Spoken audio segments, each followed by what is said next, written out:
वेड लागले प्रेमाचे भागे. मंजिरी नावाप्रमाणेच मंजुळ आणि नाजूक अशी ती. तिच्या आयुष्याची वीण अजूनही कोरीच होती. पण नियतीने तिच्यासाठी काहीतरी वेगळंच लिहून ठेवलं होतं. तिच्या नशिबी आले होते ते फक्त दुःख आणि वेदना. हे तिला अजून कळले नव्हते. लहानपणीच आई गेल्यावर ती तिच्या मामीकडे राहायला आली होती. मामी नात्याची पण स्वभावाने कडक. एके दिवशी जेवण झाल्यावर मामीने तिला जवळ बोलावले. मंजिरी. मामीचा आवाज नेहमीप्रमाणे कोरडा होता. आता तू मोठी झाली आहेस. किती दिवस माझ्या गळ्यात पडणार? तुझ्या लग्नाचं ठरवलंय आम्ही. मंजिरीच्या पोटात भीतीचा गोळा आला. मामी, पण इतक्या लवकर? तिचा आवाज थरथरला. लवकर काय? वय काय झालं तुझं? आता तुझ्यासाठी घरदार बघायचं नाही का? नको नखरे दाखवू. मामीने डोळे वटारले. मंजिरीला आता मनात भीती आणि अस्वस्थता जाणू लागली. कसे असेल तिचे आयुष्य? हा नवा प्रवास कसा असेल? लग्न थाटामाटात झाले. मंजिरी स्वप्नांडोळ्यांनी सासरी आली. तिला वाटले होते आता तिचे आयुष्य बदलेल. एक नवीन सुरुवात होईल. आनंदाचे दिवस येतील. पण तिच्या स्वप्नांचा चक्काचूर व्हायला वेळ लागला नाही. ती रात्र सुहागरात्रीची रात्र. मंजिरी लाजत नवऱ्याच्या बाजूला बसली होती. तिच्या मनात अनेक गोड कल्पना होत्या. ऐक. नवऱ्याचा आवाज ऐकून तिने मान वर केली. त्याच्या चेहऱ्यावर नाराजी स्पष्ट दिसत होती. मला तू अजिबात पसंत नाहीस. हे लग्न केवळ माझ्या घरच्यांनी ठरवलंय म्हणून झालंय.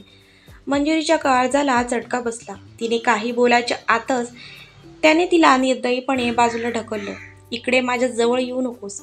मंजिरीच्या डोळ्यातून अश्रू ओघळू लागले. गालावरून वाहत ते उशीवर पडले. तिचे हृदय हजार तुकड्यांमध्ये विभागले गेले होते. तिच्या आत काहीतरी तुटल्याचा आवाज तिला स्पष्ट ऐकू येत होता. ती रात्रभर तशीच कुटत राहिली. दुसऱ्या दिवसापासून तिच्या सासू आणि नंदेचा छळ सुरू झाला. सकाळी मंजिरीने चहा दिला. अगं, ही कसली चहा? नुसतं पाणी आहे. सासू ओरडली. तुला चहा पण बनवता येत नाही का? मंजिरी गप्प राहिली. थोड्या वेळाने ननंद आली. वहिनी, माझे कपडे बघ. तू काय धुतलेस हे? अजून डाग तसेच आहेत. कामाचं काहीही कळत नाही तुला. मंजिरीला रोज प्रत्येक गोष्टीत बोलणी सुनावली जात होती. मार दिला जात होता. ती घराची नोकर बनली होती. नुसती एक काम करणारी वस्तू. तिला नावाला सून म्हणत होते, पण वागणूक होते एखाद्या मोलकरणीसारखी. तरीही मंजिरीने ते सहन केलं. कारण तिला दुसरे कुठेही जायचं नव्हते.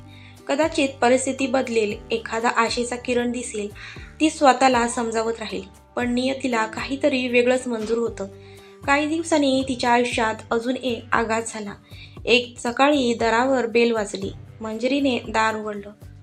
समोर एक पोलीस अधिकारी उभे होते. तुमचा नवरा? त्याचा अपघात निधन झालं आहे. मंजिरीच्या पायाखालची जमीनच सरकली.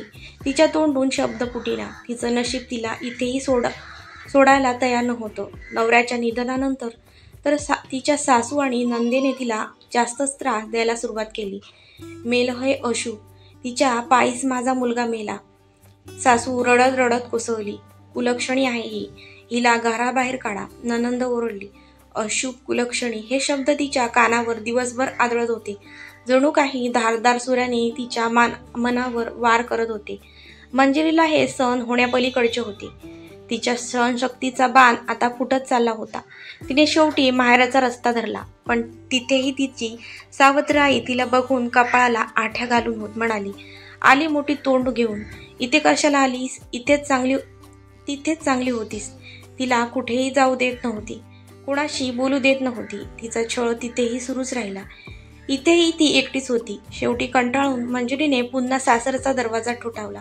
ती दारात उभी होती. थरथरत होती. तिने दार वाजवले. आतून सासूचा कर्कश आवाज आला. कोण आहे? तिने दार उघडले. मंजिरीला दारात बघून सासूचा चेहरा रागाने लाल झाला. इथे तुझ्यासाठी जागा नाही. चालती हो इथून. असे शब्द तिच्या कानावर आदळले. त्याने दार तिच्या तोंडावर बंद केलं. दिवसभर आणि रात्रभर ती दाराबाहेर बसून रडत होती. थंडीच्या वाऱ्यात, अंधारात तिला आसरा नव्हता, आधार नव्हता. तिचं मन पूर्णपणे कोसळत होतं. तेवढ्यात तिची नणंद तिथे आली. तिने मंजिरीला दारात बसलेलं पाहिलं.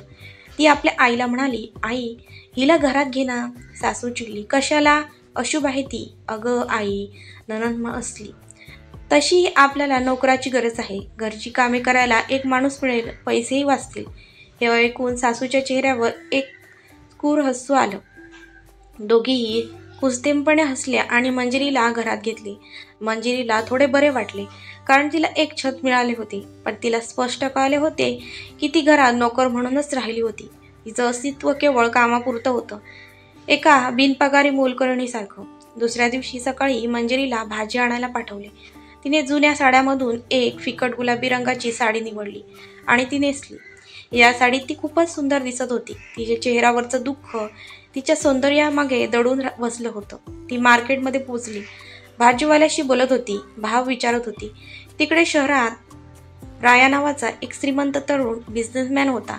तो अमेरिकेतून उच्च शिक्षण घेऊन नुकताच एका छोट्या शहरात स्थायिक झाला होता. शहराच्या बाहेरच्या बाजूला एका भव्य बंगला होता. राया दिसायला देखणा, उंचीने चांगला आणि त्याचे व्यक्तिमत्व आकर्षक होते. त्याचे केस थोडे लांब होते आणि तो नेहमी साधे पण स्टायलिश कपडे घालायचा. आज तो एका मोठ्या काळ्या रंगाच्या SUV मधून बाहेर फिरायला निघाला होता, शहरातील शांतता अनुभवण्यासाठी. त्याची कार एका गल्लीतून जात असताना त्याची नजर अचानक मंजिरीवर पडली. ती त्याला खूपच आवडली. ती एका भाजीवाल्याकडून भाजी घेत होती आणि तिचे केस वाऱ्याने हलकेच उडत होते. तिच्या चेहऱ्यावरचे काही रेशमी केस तिच्या डोळ्यावर येत होते. राया तिला बघून हलकेच हसला. तिच्या चेहऱ्यावर एक प्रकारची उदासी असली तरी तिचे सौंदर्य त्याला भुरळ घालत होते. त्याला तिच्याकडे पाहतच राहावेसे वाटले. तेवढ्यातच मंजिरीची सासू तिचे शॉपिंग करायला आली होती. तिची नजर मंजिरीवर पडली आणि तिचा चेहरा रागाने लाल झाला. तिने मंजिरीचा हात पकडला आणि तिला ओरडून काहीतरी बोलू लागली. ये इथे, किती वेळ लावतेस आणि ही कसली साडी घातलीस? राया हे सर्व दुरूनच बघत होता. त्याला प्रश्न पडला की ही बाई नक्की कोण आहे आणि त्या सुंदर मुलीवर का ओरडत आहे. त्याने गाडी बाजूला लावली आणि एका ठेलेवाल्याला त्या बाईबद्दल विचारले. तो ठेलेवाला म्हणाला, कोणती काकू? ती तर ह्या मंजिरीची सासू आहे. ती बिचारी विधवा सून आहे आणि तिच्या सासूमुळे तिला खूप त्रास होतो हो साहेब. हे ऐकून रायाला खूप वाईट वाटले. त्याच्या मनात मंजिरीबद्दल एक कळकळ निर्माण झाली. त्यांना मंजिरीसाठी काहीतरी करावेसे वाटले. पण परिस्थिती कळल्यावर तो जड अंतकरणाने तिथून निघून गेला. त्याच्या डोळ्यासमोरून मंजिरीचा दुःखी चेहरा काही केला जात नव्हता. मंजिरी ही घरी पोचली. घरी गेल्यावर तिच्या सासूने तिला खूप सुनावले आणि मारलेही. कुठे होतीस इतका वेळ? का केली नाही काम? मंजिरीच्या अंगाला कळ लागली, पण ती काही बोलली नाही. ती रडतच जेवण बनवायला लागली. तिच्या डोळ्यातून अश्रू ओघळत होते, जे थेट भाजीच्या कढईत पडत होते. तिला तिच्या आईची आठवण आली. आई असती तर.